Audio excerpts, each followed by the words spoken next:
Radio VL, premier média de jeunes en France. Forcément on valide. Déjà on est très flattés d'être invités, d'être le premier jet d'influenceuse à être invité. Ouais. Et de deux, je trouve que ça a du sens. Parce qu'on est en 2017 et que... Non, on est même étonnés qu'il ne l'ait pas fait avant. Ouais, c'est ça. C'est vrai que c'est dommage que ce soit pas... Parce que finalement, on ne connaissait pas ce festival vraiment avant qu'on vienne. Je trouve que ça manque peut-être un peu de communication et ça devrait être plus connu parce que c'est vraiment sympa. Ouais. Moi, comme je le dis à chaque fois, si j'ai lancé mon blog, c'est vraiment grâce à Kenza, qui elle m'a complètement tout appris sur ce que c'était que la blogosphère. Et c'est vrai que moi, dans le temps, je voyageais beaucoup, j'adore la photo, donc je me suis dit pourquoi pas partager tout ça avec les gens, vu que pas tout le monde a la possibilité de faire tout ce qu'on fait. Donc voilà. Donner. Ouais, et puis moi du coup j'ai créé mon blog en 2008 à la suite de mes études, voilà, parce que ça me faisait marrer, parce que j'en consultais beaucoup, sauf que je ne me mettais pas en scène, c'était vraiment à titre personnel, pour ma sphère familiale, amicale, etc. Ça me faisait plus marrer d'avoir un rendez-vous avec moi-même tous les jours à rédiger un article, puis progressivement il a pris de l'ampleur et voilà. Le plus dur c'est surtout de garder sa ligne éditoriale plus qu'autre chose. Tu vois, parce qu'on peut être tenté par des partenariats qui ne nous ressemblent pas pour faire grossir encore plus notre communauté, etc. Donc en fait, je réinterprète ta question et moi je trouve que c'est pas le plus dur de garder sa communauté, le plus dur c'est de garder sa ligne éditoriale, son inspiration et être toujours au rendez-vous pour justement satisfaire cette communauté qui est là depuis le début. Non mais aussi voilà, on évolue, donc ça fait ce qu'on disait à l'entrée, c'est que quand on voit les choses d'avant et les choses d'aujourd'hui, on évolue, donc peut-être que ça ne plaît plus à certaines personnes, mais on plaît à d'autres, donc voilà. Ouais.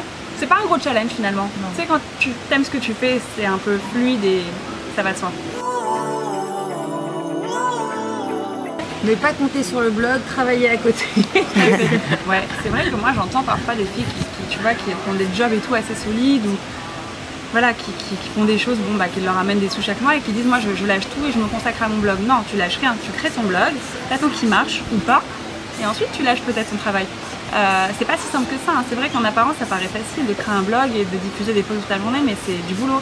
Il y a des sociétés derrière, il y a du business, Et ça, avec les années, avec le temps, c'est-à-dire qu'avant que ça marche vraiment, ça prend du temps. Du temps. Et puis il y a un truc qui est très important, alors c'est un peu cliché mais c'est vrai, c'est vraiment rester soi-même. Ne pas chercher à copier une nana ou une autre parce que il y a déjà tellement de blogs et moi je trouve que tu vois sur Instagram il y a quand même... Je me balade sur mon feed, pas mal de filles que je suis, elles sont quand même très similaires les unes aux autres, il y a juste leur visage qui change, mais c'est les mêmes punchlines, c'est les mêmes retouches, c'est les mêmes... Je comprends, hein, tu vois, on s'influence mutuellement, mais je trouve ça dommage, et moi je sais que j'aime beaucoup les comptes qui diffèrent un peu justement de la normalité, quoi. Donc rester soi-même, et ça c'est plus technique. Maintenant, quand tu crées un blog, c'est important de rédiger correctement, éviter les fautes d'orthographe. Tu peux en faire, ça peut arriver. C'est mon problème. Oui, mais parce que toi t'es dyslexique, c'est pas pareil. Et un peu américaine aussi. Ouais. T'es pas dyslexique? Ah mais complètement. Ah si. Et américaine. Et franco-américaine. Et du coup aussi le visuel compte énormément. C'est-à-dire que sur ton blog, tu peux écrire le plus beau texte du monde. Ce qui va accrocher l'œil de ton lecteur, c'est la photo qui sera mise en avant en homepage. Voilà. Surtout aussi, je pensais à un truc, c'est que les gens ont tendance à faire ce que les gens ont envie de voir, mais finalement c'est ce que tu dis, c'est rester soi-même, c'est vraiment faire exactement ce qui te plaît et pas tenter de ressembler à quelqu'un. Exactement.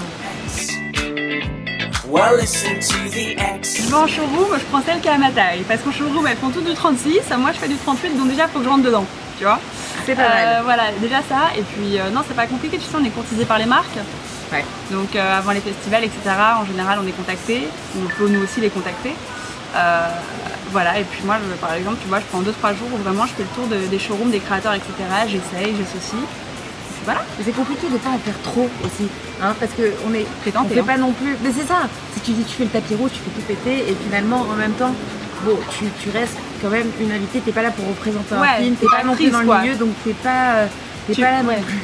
C'est comme ma fille Turner qui arrive et qui donne tout. C'est drôle, mais en soi, ça va quoi. C'est ça, tu donc vois, trouver une robe qui reste un peu à sa place, jolie, élégante, qui nous met en valeur évidemment. Ouais, et se rappeler qu'on n'est pas actrice. Donc pas trop flashy.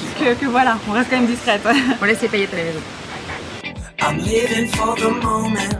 Sorry for Ah, c'est dur. Moi, celle à laquelle j'adore en ce moment, c'est tout ce retour aux années 90. J'adore. Mon mec déteste. Je crois que tous les mecs détestent d'ailleurs. C'est pas très sexy, le jean taille haute. Tu plaisantes, ça fait de très belles fesses. Bah, moi, j'adore. Bah, moi aussi, j'adore. Mon mec n'aime pas du tout. Non, moi, j'aime beaucoup ce retour aux années 90 parce que nous, on est nés en 80, donc les années 90, c'est notre adolescence, ça nous parle. Après, la tendance que je n'aime pas, j'ai un truc avec lequel j'ai du mal, c'est cette espèce de tendance un peu post-bad, tu sais, un peu initiée par Kylie Jenner et ce style un peu bitch, C'est très bizarre ça. j'aime pas, je trouve ça, tu vois, je trouve ça vulgaire quoi. Moi je vois des nanas, enfin, je juge pas encore une fois parce qu'on a tout eu ces phases quand on était plus jeune, j'ai dû être vulgaire aussi. Mais je trouve pas ça cool de montrer son cul comme ça, à bomber toute la journée, d'avoir des ongles comme ça, des fossiles comme ça, d'avoir la gueule refaite. C'est pas cool quoi. Non, je suis dure, mais laissons ça à Kylie Jenner. Moi je regarde. J'adore les Kardashians, je regarde, elles me font marrer, mais que ça se démocratise aussi facilement, je trouve ça vraiment bizarre. Moi je suis plus finalement vraiment dans les tendances. Je remarque finalement tout ce que je porte c'est vraiment des basiques, des choses très simples. Je m'aventure pas. Donc je peux pas vraiment parler des tendances. Non, j'étais en train de réfléchir au moment où je te parle. Ouais, mais je là, sais pas. non. in between the rock stars, in between the Je change pas trop, mais la crème de la mer, enfin particulièrement l'huile, que j'adore appliquer partout, que ce soit sur mes cheveux, ma peau. Je la mélange un petit peu avec une bonne crème hydratante que j'utilise qui est généralement Skin Circles. Alors je dois le dire, c'est vrai que c'est assez cher, mais honnêtement, moi ça m'a changé ma peau, littéralement. J'ai jamais eu de vrais gros problèmes de peau, mais en tout cas je vois une véritable différence. Moi je dirais que c'est Photoderm Nude de Bioderma, qui est le nouveau produit qui vient de sortir, que j'ai testé et approuvé comme jamais il n'y a pas longtemps. En fait il s'agit d'une crème solaire, mais texturisée, tu vois, façon huile. Donc en fait tu en appliques sur ta main, tu as l'impression d'avoir de l'huile et quand tu vois, voilà. Pas le mot, quand tu touilles avec ton doigt, parce que tu l'appliques pas directement sur le visage, ça se transforme en crème, tu vois, c'est blanc. Et quand tu l'appliques, ce qui est formidable en fait, c'est que c'est vraiment un parfait mix entre crème solaire, donc tu vois SPF 50 quand même, donc pas mal, et fond de teint je dirais, parce qu'en fait il est matifiant. Tu vois, il est teinté, il est matifiant. Donc tu vois, moi par exemple, je sais pas, quand tu vas à la plage, etc., moi je me mets toujours mon sérum et ensuite j'attends un peu, je mets la crème solaire. T'as envie d'avoir une jolie peau, mais je peux pas. Ouais, tu peux pas avoir une jolie peau, tu peux pas te maquiller à la plage, ça n'a pas de sens. Non. Donc voilà, là du coup c'est un bon petit mix, pardon. Des jolies sandales que je peux mettre avec tout.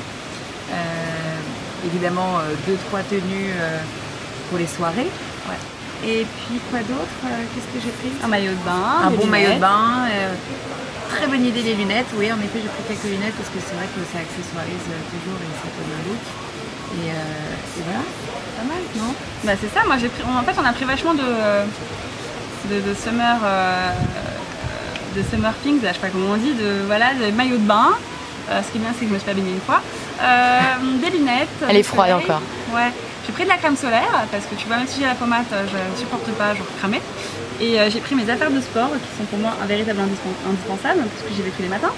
Donc quitte à, tu vois, à avoir une routine, autant la continuer en déplacement. Puis nos ordinateurs, nos appareils photo, de quoi en fait partager tout ça avec nos communautés quoi.